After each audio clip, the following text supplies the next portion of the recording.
Faded. Cut to. Exterior. Interior. Restaurant? Bar. Club. Day.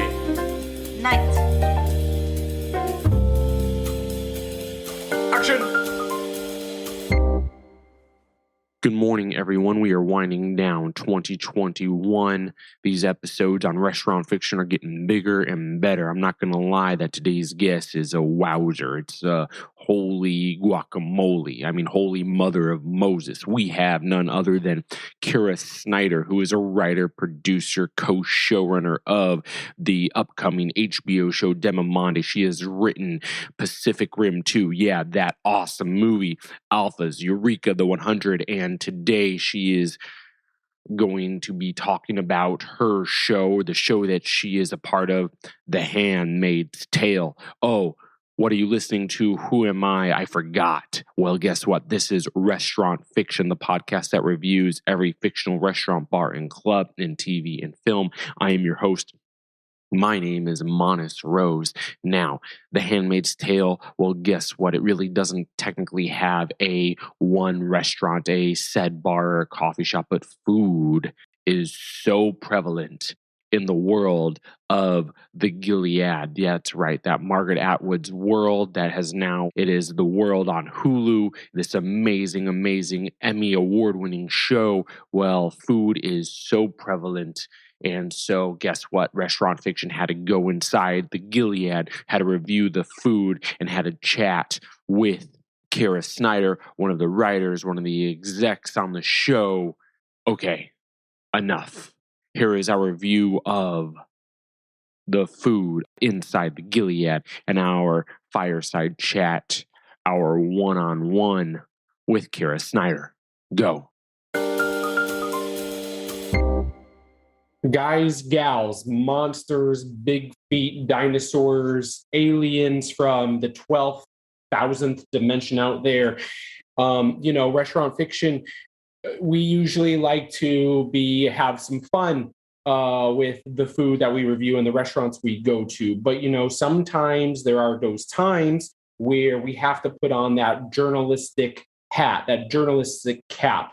And what are we trying to say? That we have to be almost an observer. We have to go into a world that we might not like personally, but we have to have that journalistic mindset. Kind of like if a journalist, was going into a war zone. They have to report. And the world that we are going into, it is the Gilead. It is a society where, let's just say, for those of you not familiar, women do not have a lot of rights, and it is very ultra-religious in their own rules. But obviously, that's neither here nor there, because Restaurant Fiction's job is to report on the food, and that is what we're going to stick with. I know there are other cases with the food. Every single piece of food we feel is a metaphor for something. It is a way of speaking out. It is, a symbolism of something. It is even an act of defiance, all in the food. Now, there is the food in general. It is very, very simple. Everything is almost practically homemade. The bread, there are no preservatives. And I guess that is a positive, if you will. Like the bread is just flour, yeast, butter. I mean, the eggs, whether you want to make more of it, are fresh. And the handmaids are yelled at and scolded if they are not fresh. The grocery store, which has I believe it's called fish and loaves or something like that, biblical term, a biblical reference, sometimes carries fish, and that might be a positive thing that the food is fresh, but really we do not think so. And the reason for this, and really we are going to give the food in general of the Gilead actually a very bad review, and we usually don't, because of this notion. You see, for those of you guys out there from Restaurant Fiction, I was a former chef. And when I would make things, when I was in a bad mood, when I was either sad or angry or really just PO'd with the world, and even though my recipes were awesome and the R&D, I've spent years in R&D and they were perfect, but the food did not taste good. And when I was in a good mood filled with positivity and love and effervescence and all of that, and I made the exact same recipe, nothing was different. The temperature, the climate, everything, it just was better. To use that example into the Gilead, you see, there is no love with the food that is made. There is no love with the food that is bought. And even if you are getting the best of the best of the best with the highest of the quality, it's never really going to taste good. So unfortunately, if you have the opportunity to go in a free zone like in Canada, well, go please, because the food is at least going to be have love, even if it is filled with preservatives. All right. Well, anyway, that is our little quick review of the food in general of the Gilead. Obviously, there's a lot of food represented in that, a lot of places. We are talking to one of the chief writers of the show, The Handmaid's Tale, Kira Snyder. Kira, what do you have to add? What do you have to say? What is your rebuttal on that review of the food of The Handmaid's Tale?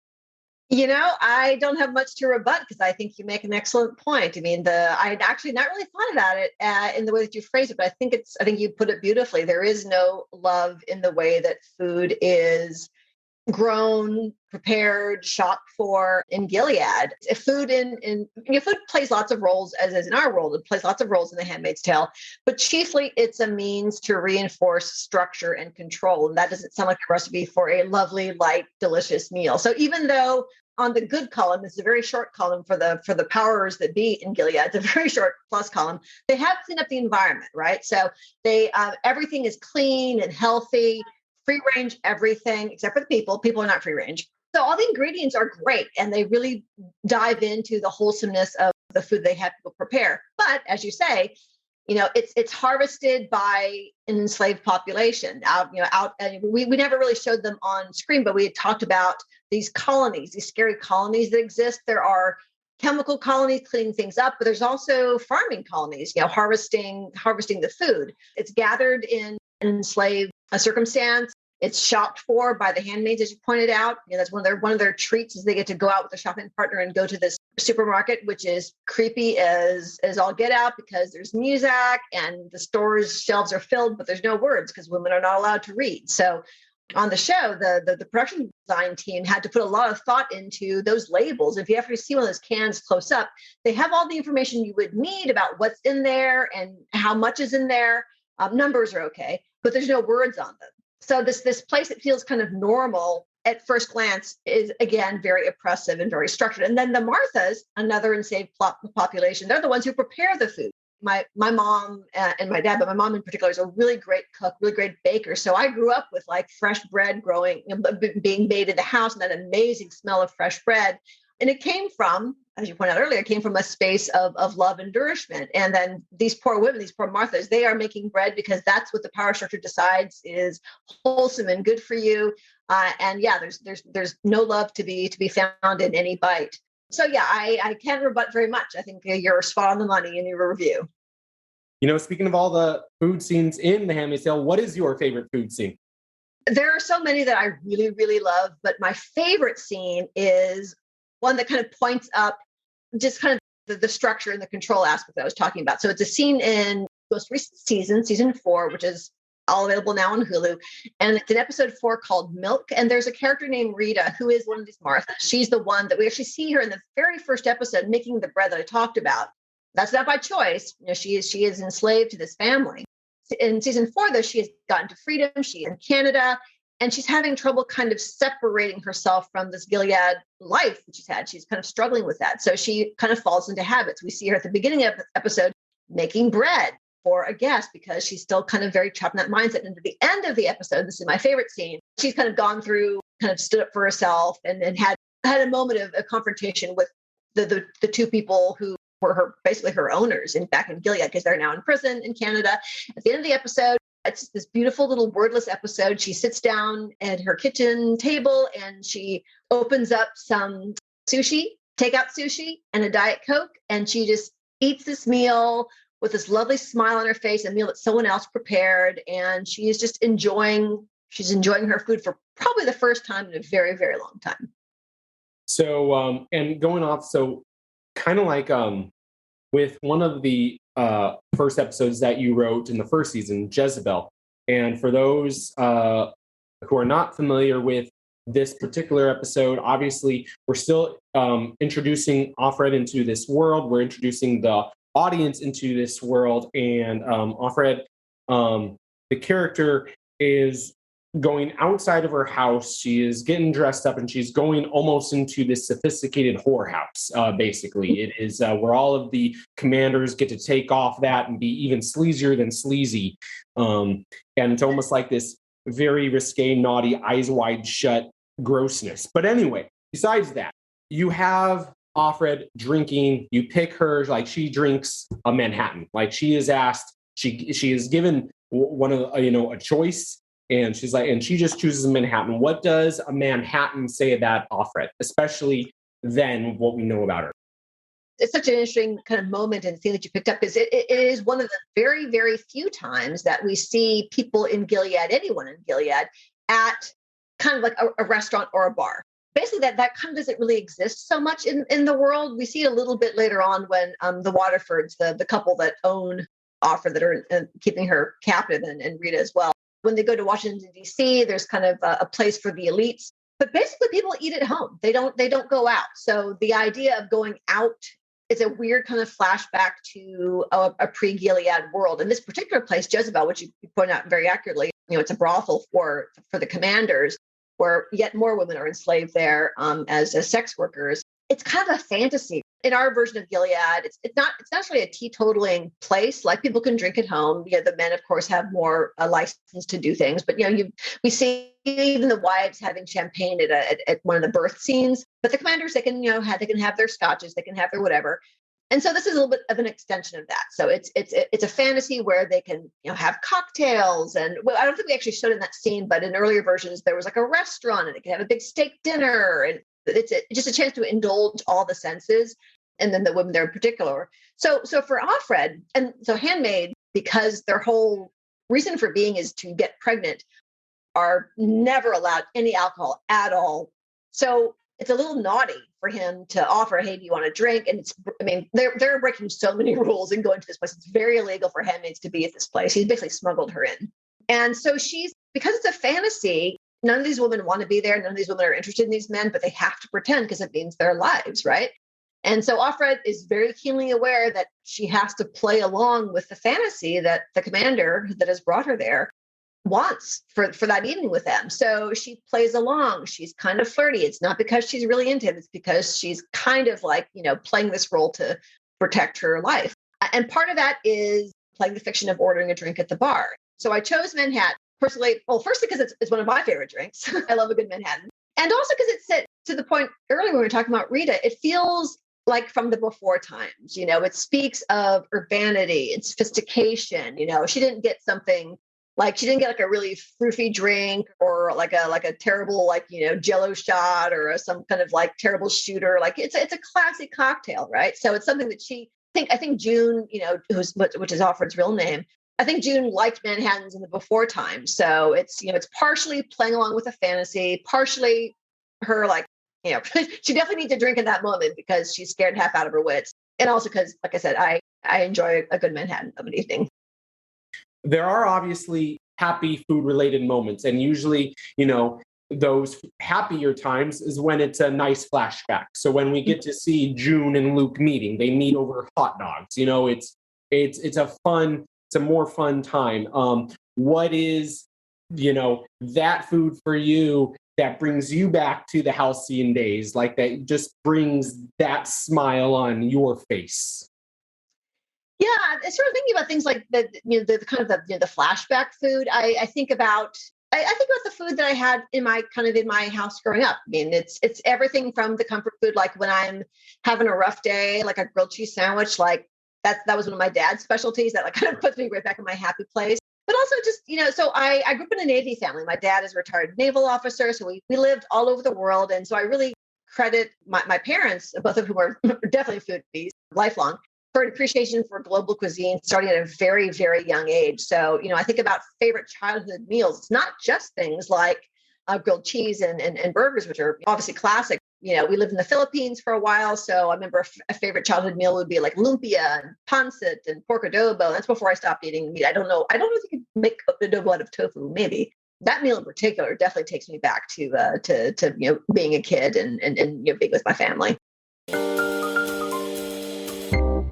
All right, so this is moving on here. So role playing, I'm the head of a studio network, and I'm saying to you, Kira, you have carte blanche to do any original show, any original idea, but it has to center on a fictional restaurant, your dream fictional restaurant that you have to create. What is the Kira Snyder dream fictional restaurant to set your TV show or movie around? And but you have to have one rule. Interesting. What a great question. Yeah, there's so many different directions this could go in. My mind certainly goes to the way kind of restaurants and food scenes are used in some of my favorite science fiction, movies and shows. I mean, the Cantina Mos Eisley, and we were emailing about the mess hall scene in Galaxy Quest, which I really love. There's definitely fun sci-fi fantasy kind of things to play with, but I think my dream restaurant I actually wrote into one of my YA novels. I have a series of young adult novels that are interactive supernatural mysteries. So there's certain choice points you can choose for the lead character, what clues to follow and what friends she makes. But it's set in New Orleans, which is, as you noted when we were emailing, it's an amazing food city. As I mentioned before, I'm a vegetarian. And that is a place, New Orleans has this wonderful food, but they really, really do love their meat. And I totally get that. I totally respect that. In this book series, our lead character is a teenager, and her mom is a chef. Her mom opens a restaurant called Mon Petit Chou, which is a French term of endearment, means my little cabbage. And it is a vegetarian Southern restaurant. So it's 100% vegetarian.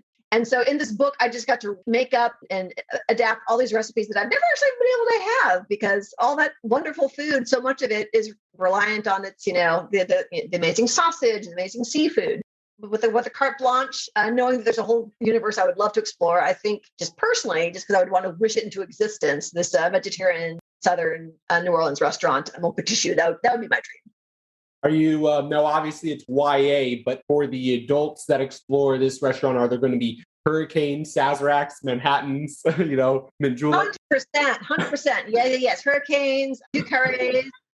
I don't care for the licorice flavor, so no Sazeracs for me, but they will for sure be on the menu. And the other thing that would be for the adults, probably more than the kids, is, and again, I put this in one of these books, New Orleans, as you may know, has this kind of amazing local tradition on Christmas called the Réveillon dinner. Are you familiar with this? No, I'm not actually. Yeah, so the Réveillon dinner is a traditional dinner that is held after midnight mass on Christmas Eve. So midnight mass goes on for however long that takes, and then afterwards there's this dinner, and the characteristic of the dinner is that it has dinner items and also breakfast items, because it's super late, obviously getting into early morning, and then the celebration often goes into morning. So it's an opportunity to have all the amazing dinner time dishes, but also like biscuits and gravy, fried chicken or fried quote unquote chicken. So the Réveillon dinner is something that this fictional restaurant does serve in one of my books, and absolutely would serve if it existed in real life. In the series that you're talking about, it's called Postmortem. Am I correct?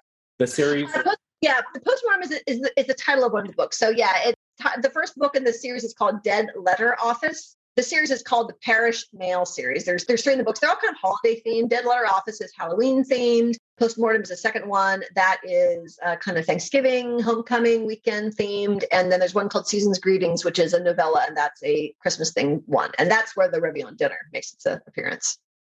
You put this awesome fictional restaurant in your YA novels. And, how do you make, say, a restaurant or a bar more like a character in and of itself, rather than just a place for characters to talk, rather than just a interior bar, so-and-so and our main character flirt and they flicker their eyes. Yeah. This is such a good question because I will see often in scripts that I read from younger writers, emerging writers, and they will do that. They'll say interior hotel, night or interior bar night. And I think where the mistake happens there, and it's honestly it's a missed opportunity for story, is honestly the more specific you can get and the more that the place is telling a story about the characters in it, kind of the better it is. Like one restaurant that really comes to mind is the hilarious restaurant in Always Be My Maybe, where Ali Wong and Randall Park go with Keanu Reeves.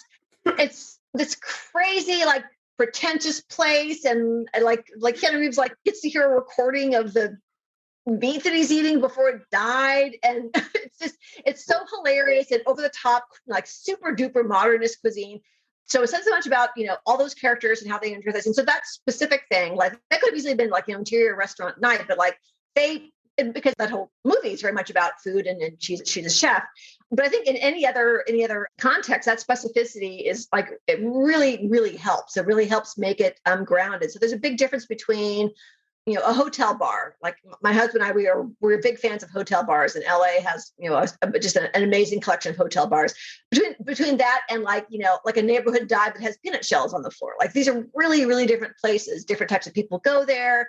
Depending on who your character is, they may or may not feel at home there. They may not know, if it's one of those like fine dining places with this crazy array of dishes, physical dishes, plates, and silverware. They may not understand how to work with that. You think about in the movie Titanic how Jack has to kind of get coached by Molly Brown and how to use all the silverware.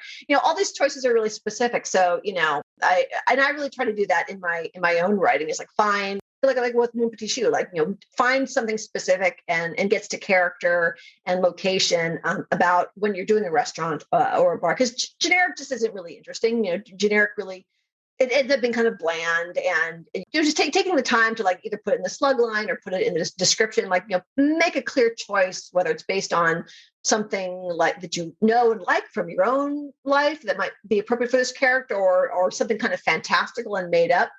That I think is the way to go. I was reading recently about there is a brewery in this small town in this Chilean high desert. It's a desert, so they don't have a lot of water. And this beer is brewed from condensation they get by collecting fog. So they have these crazy kind of sci-fi like sail type devices that catch the morning fog, collect the condensation, and so that basically this fog turns into beer.